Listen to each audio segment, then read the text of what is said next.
Hello dear students, I Kailash Kumar sir welcome you all on this online edu classes of Brilliant Public School. In this video we are continuing with our previous topic of Unit 2 Section 1, Can We Change This? Written by Bama. This is the third part of our video students. In the previous first and second part we have discussed all about the ill treatment done by the people of upper caste to the lower castes, like the in case of the elderman of the village, how he was supposed to bring that snack tying in a string. And also we discussed about the grandmothers, how they were ill treated, not even by the elders of the Naikar families but also by the kids of the Naikar families, and how they were given the food, how they were given the water to drink. These all ill treatment we have studied and discussed in the previous part, just because these people belong to the lower castes. So following the same theme of untouchability and caste system, let us proceed ahead and find out what happens further in the story.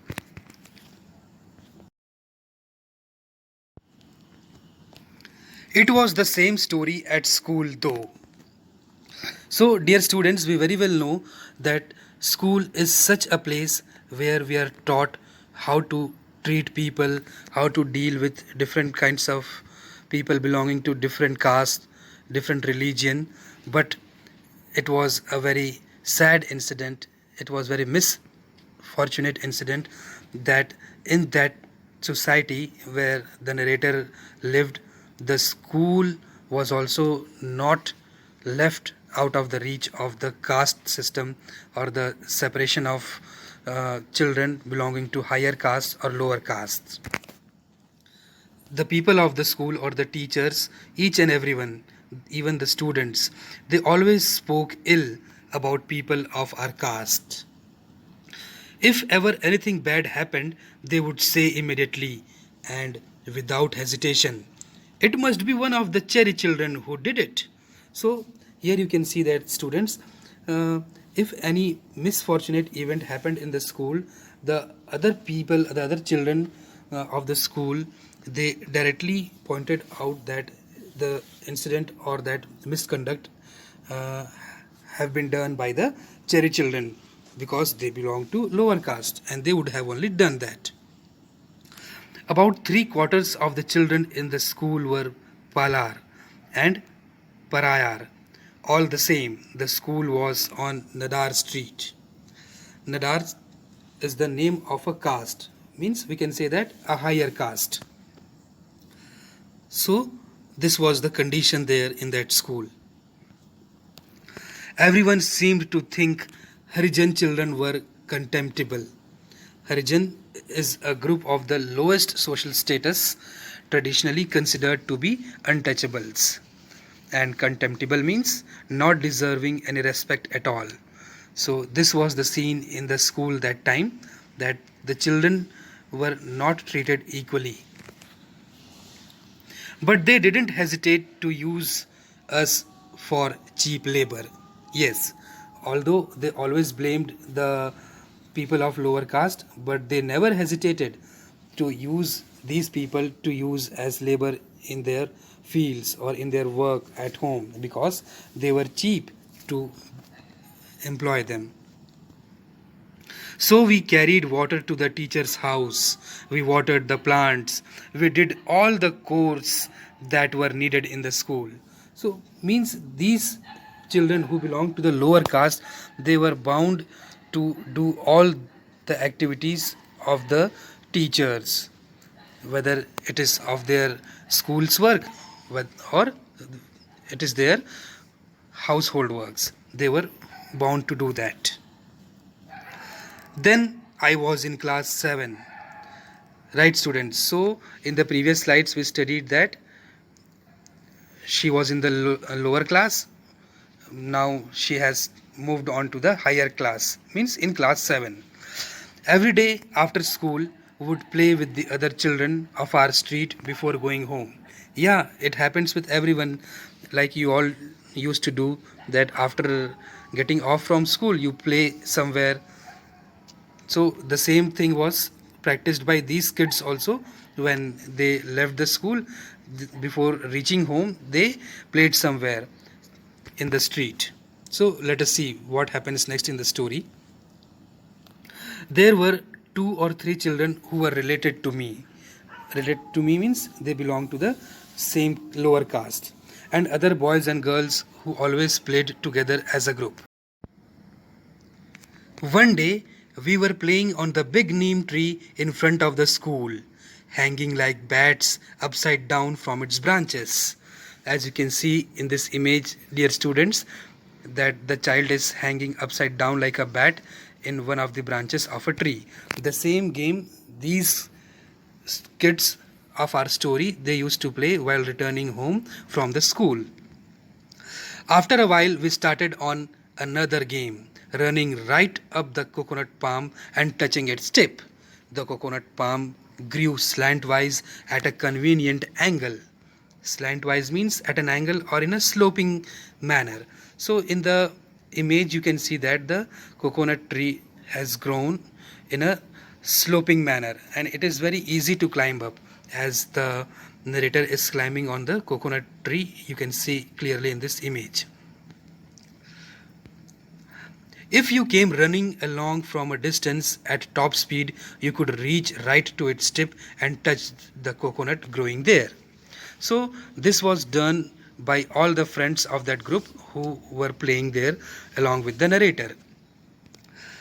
Spurred on by the excitement of the first few who had managed to touch the coconut, those who came later grabbed it and gave it a twist before climbing down.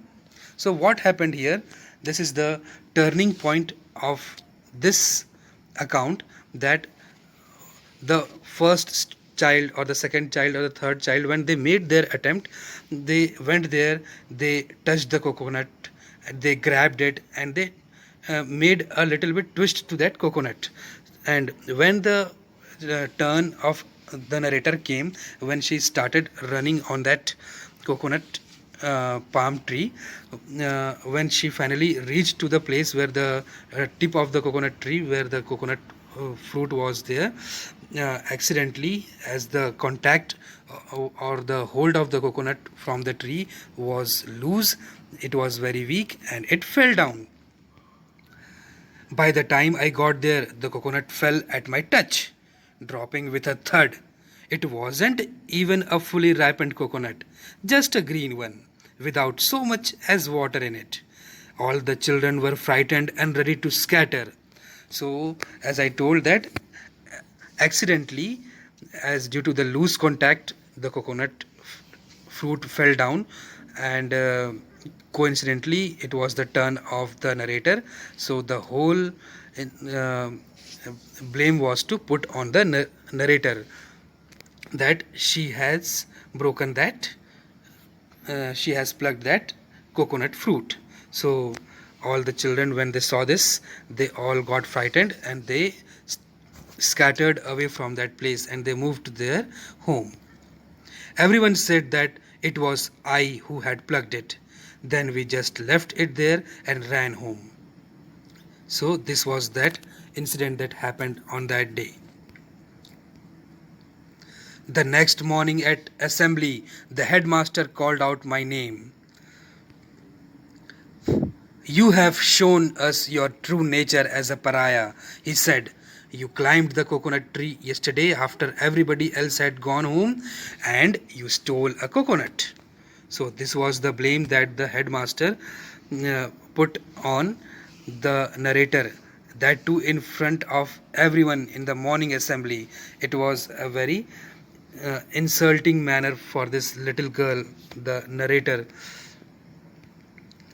We cannot allow you inside this school. Stand outside. I was agony because I had been ashamed. I had been shamed and insulted in front of all the children. Agony means a great pain or suffering caused due to extreme humiliation by someone. So the headmaster insulted the narrator in front of everyone, and he also told that she is not further allowed to continue in that school or in that class. She should leave the school and she should stand outside the class. This way she received so much insult in front of everyone in the morning assembly. All the children eyed me in a strange way and walked off to their classes. I was in such shock and pain, I didn't know what to do. Yes, dear students, as in the beginning of this video, we discussed that if anything happened in the school, the whole blame was to put on the children of the low caste or the Paraya Jati children. So the same thing happened here. The whole blame was put on the narrator, and she was even insulted in front of everyone in the morning assembly by the headmaster of the school. Then a teacher who lived on our street came by and advised me to go to the priest, tell him everything, and bring a letter from him to the headmaster. So this was the advice given by one of the teacher who used to live in the narrator's street. He advised the narrator to go to the priest and ask him to write a letter so that the headmaster may allow the narrator to sit in the class. I went to the priest and told him the whole story in detail and begged him to give me permission to go back to school. The priest's first response was to say, "After all, you are from the cherry. You might have done it. You must have done it." So students, here you can see that the priest, without knowing the actual incident, what happened there, he is blaming this innocent girl without knowing the uh, truth behind this incident. So this was another unbearable account for this little girl, the narrator. The tears started welling up. Welling up means coming out from the tears started coming out from her eyes, in my eyes, and wept. And she started weeping a lot there. After a long time, the priest wrote a note asking that I should be allowed to return to the school. Welling means coming to the surface. Yes, the tears started coming to the surface on her eyes.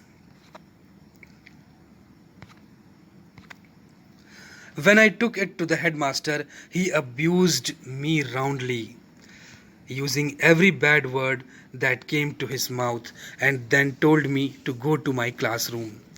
Roundly means in a forceful and clear manner. So even the headmaster of this school, he was not at all ready to believe that this little girl has not done that theft. She has not broken or not plucked that coconut fruit. The whole scene behind this was that as narrator belonged to a lower caste, that's why the headmaster abused her, the headmaster scolded her, and he even insulted her in front of everyone. When I entered the classroom, the entire class turned around to look at me, and I wanted to shrink into myself as I went and sat on my bench, still weeping. So, the moment when she entered the class after getting permission from the headmaster, after being insulted in front of everyone, when she entered the class, the entire class, each and everyone in the class, all the students, they turned around and looked towards the narrator in such a manner as if she has committed a big crime. So this was the ill treatment given to this little girl, the narrator, in her class, just of the incident which she was not at all responsible for it. So finally what she did, she went to her place, she sat on her bench, and she started weeping there. and there was no one to care for her, to look for her, just because she belonged to a lower class, lower caste, and there was no equal opportunity, no equal right for the children who belonged to lower caste in that school. Not only in that school, but in that entire society of which we are studying this story. So this much in this video, my dear students. The story ends here. I hope you all liked this story, you all understood this story, you all loved this story, and this story will definitely make you learn a lot about the Indian society that was there in our country, and which is still there. Such type of untouchability and discriminating people on the basis of color, religion, their educational qualifications, and many more are still practiced in our country. So, and this all things can be only eradicated only through education and studies. So I wish, I expect you all that you all will also continue your studies and bring a good change in our society. So thank you all students. Wish you all a happy learning. Be safe, be healthy. Thank you all.